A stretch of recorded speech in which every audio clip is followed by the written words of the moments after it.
So if you listen to the previous panel, you understand that source of funding was kind of a very controversial sort of topic for indies, where it comes from, self-funding. So how better than to maybe get someone else to sort of pay some money to help get your games going? So to talk about, I guess, edutainment, I don't know is the right sort of portmanteau for this sort of thing, but a warm round of applause for Sir John, who's going to come out and spend 20, 25 minutes and then have some questions. Yep. Okay, so thank you. Welcome. Thanks a lot. Hey, everybody. My name is John Krajewski, founder of a company called Strange Loop Games. And my background is the commercial games industry. So I worked on titles like Batman and Lord of the Rings, kind of these big AAA, big budget experiences. Games where there's a huge amount of funding going into the engagement, going into the experience of it, the visuals of it. That's kind of paramount. And then I started Strange Loop, whose focus is on the educational angle. And this is an industry that has a kind of a very different approach to it. Usually the engagement, the fun is kind of secondary to the main purpose of it. And that's something that we're trying to kind of reverse with our studio. So our core mission is to connect these worlds of education and entertainment. You know, getting rid of the myth that they are separate and they cannot be combined, or that, you know, if you have educational elements, it's, you know, taking away from the entertainment elements. We kind of believe that that doesn't have to be the case, and there's actually a lot of really awesome opportunities here. So it's been an interesting journey for us. This is our current game we're working on called Eco, and this is a game that you can play it with your friends, or you can play it in the classroom. So it's focused on both the entertainment market and the educational kind of emerging market. And the goal of the game is to build a civilization inside of an ecosystem. So all the resources you're taking are coming from the environment, and you're affecting the environment whenever you do something in this game. So you can pollute it, you can you know, kill off forests, you can affect these species and make them go extinct even, and this world can actually die. So it's running on this simulation that really is owned by the students. And the educational side of it is that it's giving players that kind of rich, self-driven experience. It's not walking them through quizzes, or it's not walking them through specific, you know, tasks they need to do. It's very self-organized. And there's a big focus on the institutions that decide what happens in this world. So you can see you can start elections in this game, you can pass laws deciding what's allowed, and these are all run by players inside of this world. So it's really focusing on these kind of higher level goals, these kind of harder to test goals like collaboration and leadership and responsibility and self-driven learning and grit. You know, they're just things you're not really going to represent on a standardized test, which is kind of a little bit different than a lot of the education world focuses on, where it's all about like, what is this going to do to test scores? How is this going to increase things? But the paradox there is that there's institutions that are interested in funding this kind of thing, so that they actually are interested in things that are, you know, considering different ways of education, even kind of questioning some of these core assumptions. This is the next game that we're starting to spin up. This one we haven't really announced yet, but this sneak screenshot. It's called EXO, and the idea of this one is it's using the eco-tech, but you're building a colony on a Mars-like planet, and it's actually connecting the game. So at the end of Eco, you can go to this world, and you can, you know, have this other kind of science-based experience where you're using chemistry, you're using biology to terraform this planet and actually make it livable. Kind of with a long-term goal of having all these different worlds, like every classroom can have its own world where you're applying what you're learning, and you have this immediate use for whatever you're learning in the game, this social context. And there's kind of a growing market for these kind of things, this idea of games beyond entertainment, that there's more that you can do with these games. And people are starting to kind of recognize that, kind of slowly, I would say, but there's certain avenues that are, you know, interested in pushing these agendas. The education space is the one that we know the best, but there's a number of other ones I'll kind of talk about. And most of these companies, as I said, are coming from education into games, and as a result, the games are usually not that great. They're kind of like quizzes wrapped in like some kind of points or scores like that. And there's so much more interesting things you can do. One of the hottest thing right now in educational games is Minecraft, which is funny because it's not even designed as an educational game, but because it's so popular and engaging and everybody knows it, it's just kind of made its way into the classroom. So that's kind of our approach, is to build that engagement layer first, to make it something that you want to engage with, something that's an entertainment product and is also really interesting and useful in other ways. And just a lot of the educational games, they're not putting the fun and the engagement foremost. It's more about what is the educational aspects, or like how is this going to directly impact test scores. And trying to work around that is something that's, it's kind of challenging to move the market in that direction. But we have a firm belief that this is possible. This is kind of our hypothesis that we're exploring, is that a game can have that entertainment aspect and it can have that educational aspect. And it's not going to take away from either. In fact, it's going to add to them.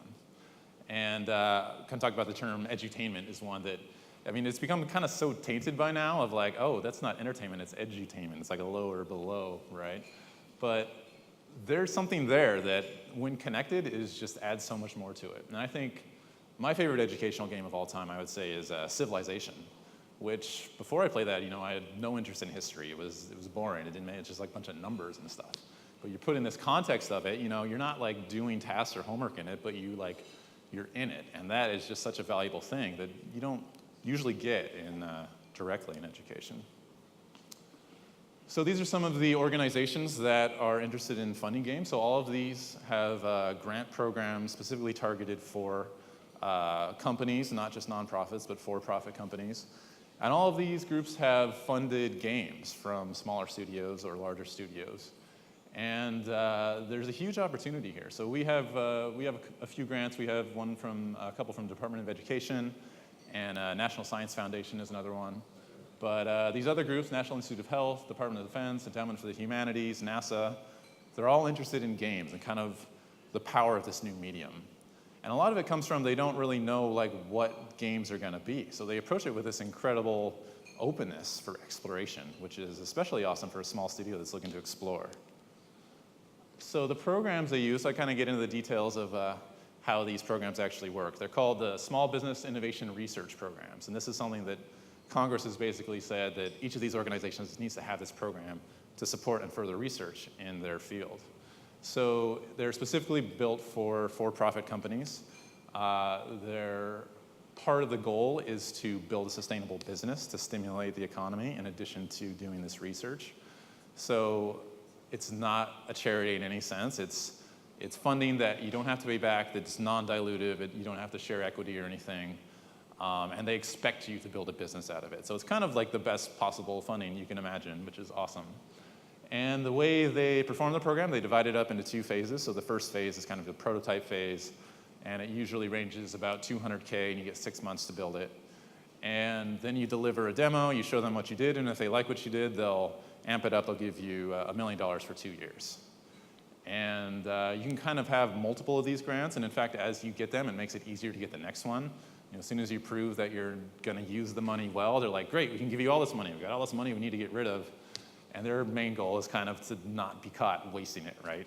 So if you can make that easy for them to see, then you're going to be a huge asset to them. So when you're thinking of a project that you want to fit into this program, you have to consider what is the agency's mission?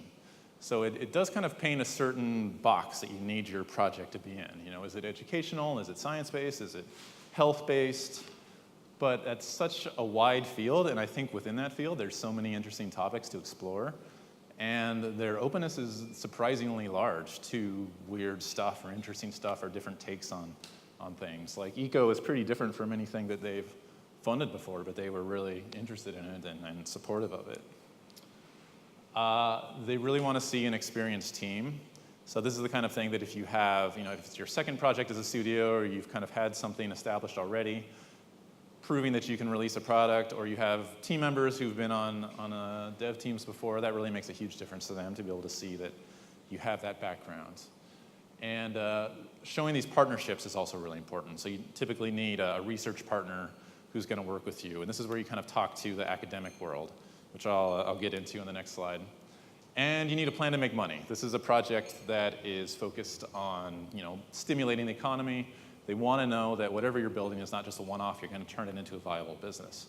So just a game that we're going to ship and we're going to make money is a little harder to sell than here is an approach or a platform or a suite of games that we want to do, or an idea that we want to test out and try to make larger. But within that, I think it paints this really interesting, this canvas that you can think of pretty cool stuff to put in. So partnerships, you're going to need a research partner. And I was surprised at how willing groups are to partner with, game developers. And kind of reaching out of the game industry. My background's in games, but through our work on Eco and our other projects, we've been exploring a lot, kind of connecting, what's connecting to the game world. And there's all these groups that are like completely fascinated by games, but they don't really know anything about how to build them or where to approach them. So they're actually really interested in making these connections. You can see a few of the groups that we published with here at University of Illinois, University of Washington, our academic groups, and WestEd is a private research firm out in New York. So there's kind of a mix of, public and kind of private institutions, and all of them are interested in games and partnering for these grants. A really good way to find these is to just go on the SBR website and just look at what are the things that are funding, what are the grants out there, what other games that they funded, and go and actually play the game, and then be kind of like shocked that it took $1 million to make these games. But think, oh, I could probably do better than this. Well, if you can prove it, they're really willing to give you money. And you can find a lot of partners who've worked on those things and are interested in doing more stuff. So there's this cool world of people who are really into this and pushing the boundaries. And then the biggest catch is the proposal, which is kind of this nightmarish document that you have to write, which is like 50 pages of just horrible government boilerplate appendix. It takes a man-month or a person-month or two to finish, I would say. But I mean, it's kind of useful in that it really gets you to verbalize what your project is about and think it through. And they give you the certain framework of like, this is what it's going to be. You need a commercialization plan, how it's going to make money. You need letters of recommendation to show that you're going to be able to distribute it and you're going to be able to find partners with this, that there's actually an industry need for this kind of thing. And it has a pretty low acceptance rate, so 15% is kind of the average, which is pretty daunting for how much work it takes. But if you really go through and think about what they want and the bullet points, and you think about how it's going to be reviewed, you can do pretty well. And we're pretty fortunate. We're 4 for 5, which is pretty awesome. We just had one that didn't go through. But yeah, that is going to be the biggest challenge in getting this thing and having all those pieces lined up. And so kind of in summary, I'd really see this as an interesting opportunity for games. And this is kind of an amazing time to be in games, where they're growing beyond their roots of strictly entertainment. That they have the opportunity to be something more. I mean, our society is in such a period of transformation right now that what it's going to be isn't completely defined. And there's a lot of people who think that games have some part of this. Games have some part of education. There's this media that's going to be really important in the 21st century. And that is just so freaking awesome for designers, that this is our role to kind of push this, to take this, this medium that people have been building up for, several decades now within entertainment, and kind of expanding what we've learned into the larger world, into education, into health, into defense, or whatever it is. And yeah, I think the designers are going to be the ones that are pushing that boundary. And I kind of encourage all the creative minds in this room to really think about what could be done with games beyond what's already being done. What can you do that could start to define this? Because it's not something that's going to come from outside. It's going to come from inside the industry. It's going to come from game designers, game developers, showing what's possible and then pushing that. So thanks a lot.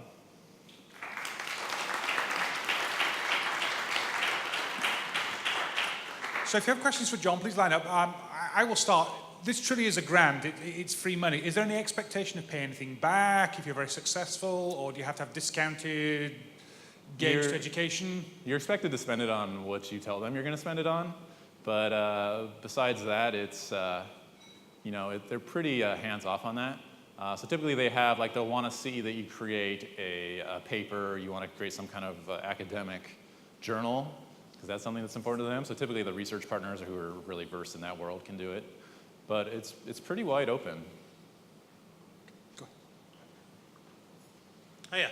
Hey.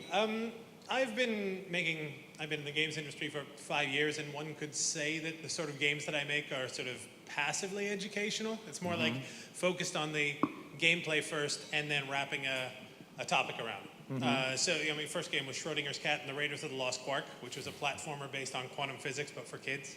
Awesome. The one I'm working on now is called Mona Lisa, and it's a Renaissance art heist game where you're learning stuff in the process, but it's got a great mechanic to go along with it.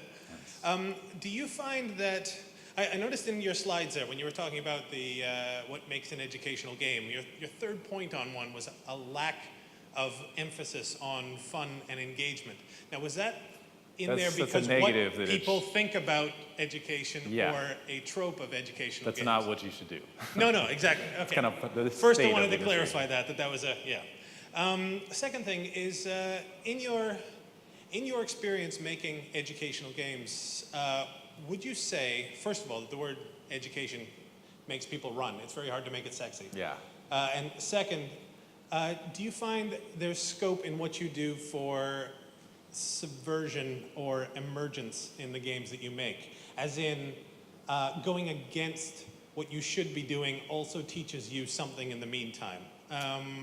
Absolutely. Yeah, it's I suppose a clarification for the eco game would be if I kill all the forests in the least amount of time.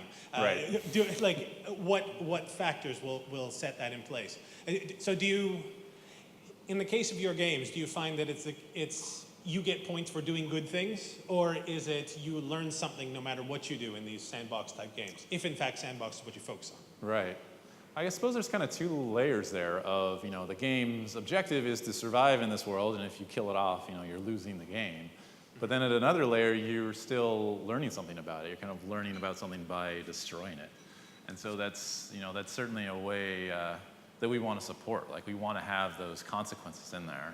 And if you don't have those consequences in there, you're really, you're losing the feeling of it. You're losing that spark of it. So I think, the idea of having kind of this subversive element of you can fail at these games. It's a simulation that just runs itself. It's kind of a different approach than a lot of games where they're walking you through things, and it's more, here's a simulation, here's this world where things work in a certain way, and now you're inside of it, versus here's a series of tasks you need to do. And that's kind of a fundamental difference in approach towards educational games, and I think that's opens up the door for what you're saying, like this kind of subversive element, this play element where you're trying different things, you're exploring, and it just leads to a lot more richness. So, and that's something that they're happy to fund. Okay, thanks. Hi, I have two questions, if that's okay. The first thing is, you kind of mentioned it, but you didn't go into too much depth about how do we find about those opportunities? Like, should we just literally go to Google and put grants for games, or maybe some keywords like healthcare or education, depending on what the type of game is? Is that the best? Or I think what you want to do is go to the SBIR program for the institution that you think is the best fit for whatever you're thinking. And you can look at all the projects that got funded by that particular program. And that'll give you some ideas of where to go. I mean, there's other types of grants too. This is just the one that's been the best for us, but there's other, non-SBIRs also. But yeah, I would start by looking at what they're funding, who they're partnering with, who the groups are, just kind of get a feeling for what their goals are. And that's a good way to start. Right. And the second thing is, what if you're very close to releasing your project and you're no longer at the point where you need grant money to develop it?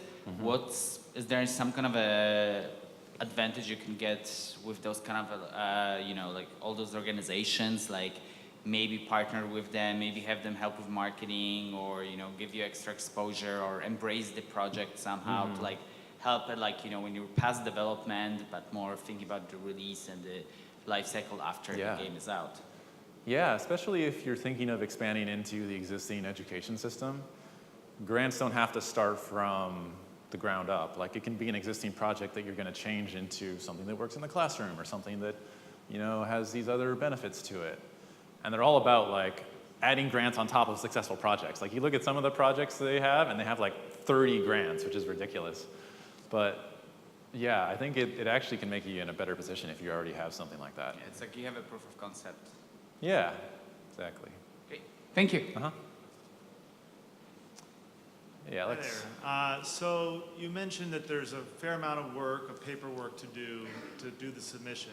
And one of the things I like least about running my own business is like having to do paperwork and Yeah. file with the state and the different government organizations for licensing and taxes. So it's fine to do it one time, especially if the reward is good. But what's the ongoing overhead to maintain the grants and keep everybody happy? They're really hands-off, which was kind of surprising. I mean, they basically have you do the phase 1 proposal and then the phase 2 proposal. Those are the 2 big proposals. And in between that, it's almost no, like, interference. They ask you to write a report every, like, 3 months, which is like 2 pages. They'll, like, have somebody look at what you're doing to make sure you're doing it. But yeah, it's very different from a publisher. It's all the evaluation is up front, and then it's just like, all right, here's a bunch of money. So if you're prepared to deal with the paperwork for those giant first steps, you know, it's not too bad after. Thanks, that's what I was curious about. Cool. Oh, hi, John. Hey. I've sort of had my brushes with the educational industry over the years, and one thing that became very apparent is that I think Chris Taylor said it best, that every mother thinks their own kid is beautiful or something like that. And when I hear people talking about games such as yours or whatever it is, they're all very exciting and it's all very great. And the one thing they don't do is actually measure whether they work. Mm-hmm. And almost always they don't.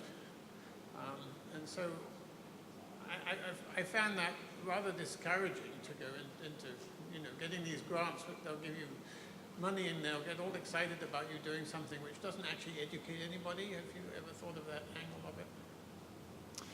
Yeah, I mean, a big part of it is the research, and which is kind of showing that it has the impact that you're saying that it does. I mean, depending on what your goal is, it can be pretty difficult to, you know, assess that. If your goal is like you want players to collaborate and lead and have this this joint experience, it's a lot harder to evaluate than, you know, do they know what an ecosystem is, or do they have the specific knowledge? So that's something that we're kind of thinking about, is like, how do we look at that? How do we present that to a teacher? How do we like gather data that can show these other goals that standardized tests can't? And I kind of see that as an opportunity for games, that you can measure these other more interesting things that tests can't get at. You know, and I don't necessarily think that it should be like a high pressure test where you pass or fail based on a game, but you can see behavior a lot more clearly. You can see these different kind of effects than are typically measured. Well, I just hope it's better than it was 50 years ago, because you know, Right. all this stuff was being produced and the kids didn't like it. Hmm. But the teachers thought it was great. You know, this is going to be really good for them. But after Yeah. 20 minutes, they want to do something else. Yeah, that's why taking it from the game perspective first. You know, like you have to make a kid do homework, but it's kind of, they naturally are drawn to these games. So. But I agree with you. Like Civilization was very effective, I think. So, Cool. something to learn there. Thank you. Okay, just in closing, I'm curious, are there other tangible benefits outside of the cash in terms of if you produce a great game? Do these institutions then actually help you promote and market and get visibility for your product, saying, hey, we funded this, we produced this great stuff, and they're very proud about it? Right. Yeah, they don't really have a lot of reach in that respect, but you get the stamp of their grant on your game, right? And that is something that's valuable to teachers and to schools. Like, oh, Department of Education funded this. So really, you've got to do the legwork yourself, and you've got to show to them that you are prepared to market it, you understand how to market it, how to distribute it. So it's more than just the game or the purpose, but the whole kind of how does it fit into this ecosystem. That's surprising. You would hope that sort of NASA or Department of Education would put links on their website saying, hey, we funded these projects that were very successful here. Yeah, I'm sure they'd do that, but beyond that, probably not a whole lot. Okay, well, thank you very much for the stage. Will you be staying around for the rest of the day if people have any questions? I'll stick around. Okay, round of applause. Cool. Thank you. Good job.